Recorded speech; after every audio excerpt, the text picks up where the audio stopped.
In Prima, le rendez-vous culturel de Lisa Dorazio sur Alta Frequenza, tous les jours à 8h30. Bonjour, bienvenue pour une nouvelle semaine dans In Prima en compagnie de Dominique Lanzalavi. Bonjour. Bonjour. Alors, on va parler d'un ouvrage, mais aussi d'un documentaire. Du documentaire, tout d'abord, Autant des guitares, produit par Marie Terragne pour France 3 Corse. Et puis de cet ouvrage aux éditions Albiane, Cabaret Corse, Autant des guitares, qui est sorti donc en novembre de l'année 2014. Hein, puisque nous sommes en 2015. Ouais. Voilà. Il faut s'y faire. Donc, tout d'abord, première question, vous avez choisi de travailler sur un phénomène qui est le phénomène des cabarets corses, né à l'après-guerre. Pourquoi le choix d'une telle thématique ? Déjà, c'est un ouvrage novateur puisqu'il n'y a rien eu encore sur cette question d'un point de vue historiographique. Ça, c'est déjà une bonne base. C'est vrai que je me suis toujours intéressé à cette époque parce que je suis une famille où il y a des musiciens comme mon cousin Angel Lanzalavi qui est mandoliniste. Et donc moi j'ai grandi, même si c'était pas ma génération, il y avait encore des cabarets. Moi j'ai grandi dans les années 70-80, il y avait encore des cabarets. Mais je pouvais pas y aller, j'étais trop jeune. Mais je voyais déjà encore cette ambiance et surtout ce répertoire. Et surtout, ils me parlaient de leur jeunesse, très festive, très joyeuse. Et donc, j'ai toujours voulu parler un peu de cette Corse joyeuse où on dansait, où on s'amusait. Et puis, mes parents aussi avaient un restaurant à Bastia, à côté du Radagio, le cabaret de Tintin Pasquali. Donc, j'ai connu aussi les musiciens de ce cabaret. Donc voilà, ça faisait très longtemps que je voulais faire ça. Et ça a croisé aussi une envie d'Albiane, qui eux aussi avaient envie d'évoquer cette époque. Donc voilà, on s'est lancé dans cette aventure et on a voulu l'apprendre par le biais de témoignages aussi de gens qui commençaient à vieillir. Et donc je suis allé voir un peu tous les artistes pour recueillir ces témoignages. Voilà.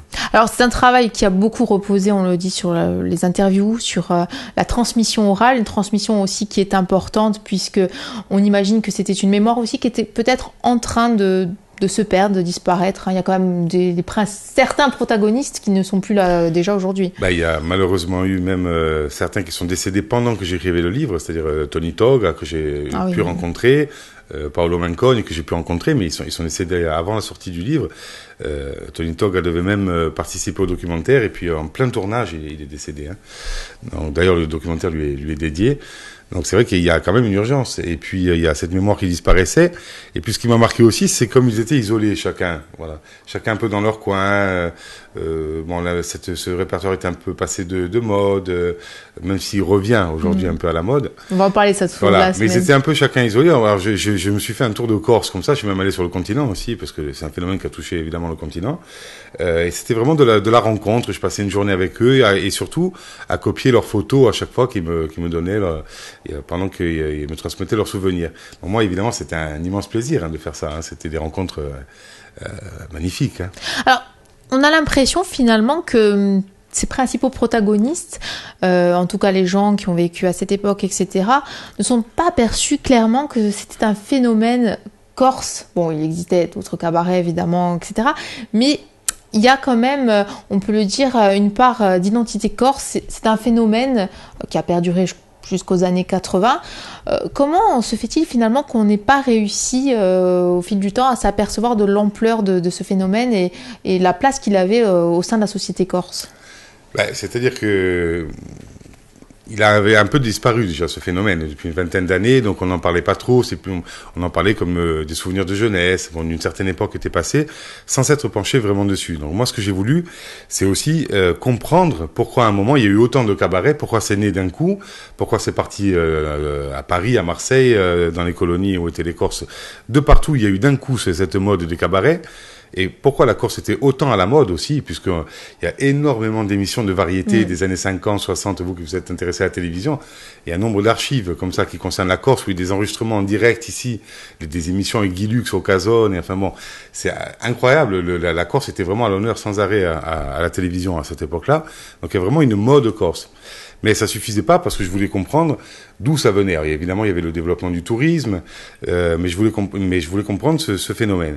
Donc, je l'ai relié à la société corse, c'est-à-dire au développement du tourisme, à l'ouverture vers une certaine libération des mœurs dans ces années-là, d'une Corse qui était jusque-là assez fermée, et malheureusement, pendant ces 30 glorieuses aussi, des graves difficultés économiques qui faisaient partir les Corses.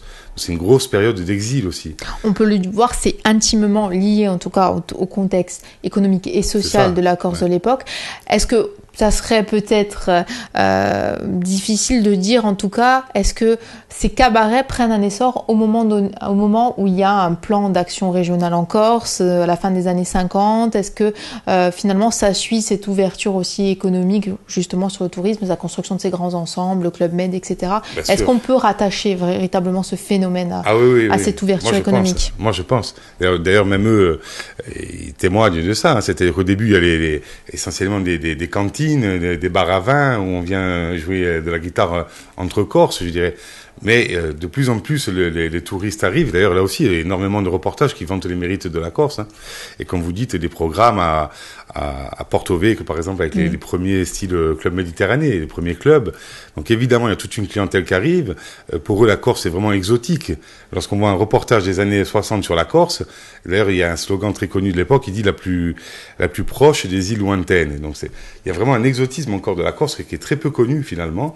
Et on la redécouvre. Et puis il faut dire aussi que les congés payés on parle beaucoup du 1936, mais les premiers congés payés, très peu de gens en ont profité. Oui. Il y a eu la guerre derrière. Il y a eu la guerre entre, oui. Alors, voilà. Le temps que le pays se reconstruise, qu'on fasse son deuil, c'est vraiment dans les années 50 que les gens se remettent à en profiter. Donc il y a un vrai essor du tourisme et je pense que c'est vraiment lié au succès aussi de ces cabarets. Oui. Merci beaucoup Dominique Lanzala, puis on se retrouve demain pour poursuivre justement sur cette question. À demain, merci, au revoir. À demain. In Prima sur Alta Frequenza, tous les jours à 8h30.